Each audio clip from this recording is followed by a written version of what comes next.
مع الله في نسمات الصباح وعند المساء في ظلال القمر، مع الله في يقظة في البكور، مع الله في النوم بعد السهر، مع الله فجرا، مع الله ظهرا، مع الله عصرا وعند السحر، مع الله سرا، مع الله جهرا، وحين نجد وحين السمر، مع الله عند رجوع الغريب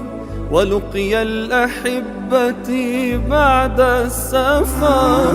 مع الله في عبرة النادمين، مع الله في العبرات الأخر، تبوح